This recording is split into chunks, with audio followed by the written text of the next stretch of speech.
Tabrakan kereta api Bintaro 1987 atau yang dikenal dengan nama Tragedi Bintaro 1 adalah peristiwa kecelakaan tragis yang melibatkan dua buah kereta api di daerah Pondok Betung, Bintaro, Jakarta Selatan. Pada tanggal 19 Oktober tahun 1987 yang merupakan musibah terburuk dalam sejarah perkeretaapian di Indonesia. Peristiwa ini juga menyita perhatian publik dunia.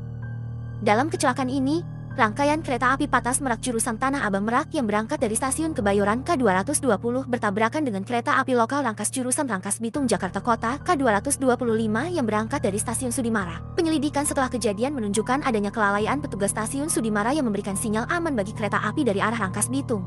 Padahal tidak ada pernyataan aman dari stasiun Kebayoran. Hal ini dilakukan karena tidak ada jalur yang kosong di stasiun Sudimara. Kronologi, versi PJK, K225 ditarik lokomotif BB30616 dengan Slamet Suradio sebagai masinis, Soleh sebagai asisten masinis, dan Adung Syafei sebagai kondektur. Sementara itu, K220 ditarik lokomotif BB30316 dan dimasinisi oleh Amung Sunaria dengan asistennya, Mujiono, berdasarkan GPK yang berlaku saat itu. K225 dijadwalkan tiba di stasiun Sudimara pada jam 6:40 untuk bersilang dengan K220 pada jam 6:49. Pada kenyataannya, K225 terlambat 5 menit. Pada saat itu, emplasemen stasiun Sudimara yang memiliki 3 jalur telah ditafsirkan penuh dan tidak dapat menerima persilangan K karena jalur 1 dalam kondisi buruk dan hanya dipakai untuk langsiran dan sepur simpan. Jalur 2 berisi K-Barang 1035. Jalur 3 berisi K225 yang berhenti. Karena stasiun Sudimara sudah tidak dapat menerima persilangan antar kereta api, maka K225 harus meninggalkan stasiun Sudimara untuk berhenti lagi di stasiun berikutnya, Kebayoran. Dalam kondisi jalur masih tunggal dan tidak memiliki perhentian di antara keduanya, sesuai dengan peraturan dinas, petugas pengatur perjalanan kereta api PPKA Sudimara wajib menelepon PPKA Kebayoran untuk meminta izin memindahkan tempat persilangan dan mengirimkan surat pemindahan tempat persilangan PTP yang harus diserahkan langsung ke masinis dan kondektur K225. Namun sayangnya, surat PTP itu diserahkan tanpa memberikan izin terlebih dahulu kepada PPKA Kebayoran. Bahkan PTP itu dikirimkan tidak sesuai prosedur karena diserahkan melalui seorang petugas pelayanan kereta api PLKA baru kemudian diserahkan kepada masinis dan kondektur K225. Barulah setelah itu, PPKA Sudimara menelepon ke PPKA Kebayoran Mat Ali untuk meminta izin pindah tempat persilangan. Mat Ali menjawab, "Gampang, nanti diatur." Pagi itu, terjadi pergiliran PPKA dari shift malam ke shift pagi. Saat serah terima shift tersebut, Mat Ali yang merupakan PPKA shift malam memberitahu PPKA shift pagi Umriyadi bahwa K251, 225, dan 1035 belum tiba di stasiun Kebayoran.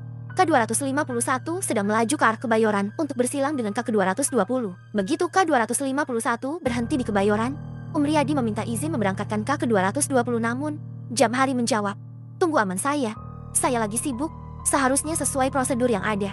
Jamhari harus menyatakan menolak memberikan izin keberangkatan bagi K220 dan mengabarkan bahwa ada kereta api yang harus berangkat dari Sudimara ke Kebayoran sesuai jadwal. Dalam situasi Jamhari bingung, K225 mulai dipadati penumpang, serta banyak yang naik di lokomotif. Begitu komunikasi antar PPKA ditutup, Umriyadi justru memberangkatkan K220 dengan asumsi bahwa persilangan K225 tetap dilakukan di Sudimara. Agar meyakinkan, Umriyadi menelepon ke Jamhari bahwa K220 sudah berangkat dari stasiun Kebayoran, padahal PTP sudah telanjur diberikan kepada masinis dan kondektur K225. Dengan kebingungan tersebut, Jamhari mengakali masalah ini dengan melangsir K225 dari jalur 3 ke jalur 1 stasiun Sudimara. Akhirnya Jamhari memerintahkan seorang petugas harian stasiun untuk melangsir. Perihal langsiran tersebut harus ditulis oleh PPKA dalam laporan harian masinis serta menjelaskannya secara lisan. Petugas yang disuruh Jamhari itu pun dengan tangkas mengambil bendera merah dan selompret. Saat akan dilangsir, masinis tidak dapat melihat semboyan yang diberikan karena pandangan terhalang penumpang. Sebelum petugas itu mencapai kereta kira-kira 7 meter, tiba-tiba kereta mulai bergerak tanpa perintah selompret, dan petugas stasiun berusaha menghentikan K225 dengan selompret tetapi usahanya sia-sia. Kondektur pun mencoba masuk ke dalam kereta tersebut tetapi tidak memerintahkan untuk menghentikan kereta. Petugas stasiun itu pun melapor ke Jamhari bahwa K225 sudah berangkat tanpa izin. Dengan cepat Jamhari menggerakkan tuas sinyal masuk pihak Kebayoran tetapi tidak berhasil menghentikan kereta api. Jamhari pun berlari di tengah rel sembari mengibar-ngibarkan bendera merah ke arah K225 tetapi gagal menghentikan kereta. Jamhari pun akhirnya kembali ke stasiun Sudimara dalam keadaan pingsan. Tiba-tiba, masinis 225 terkejut melihat K220 telah berada di depan mata.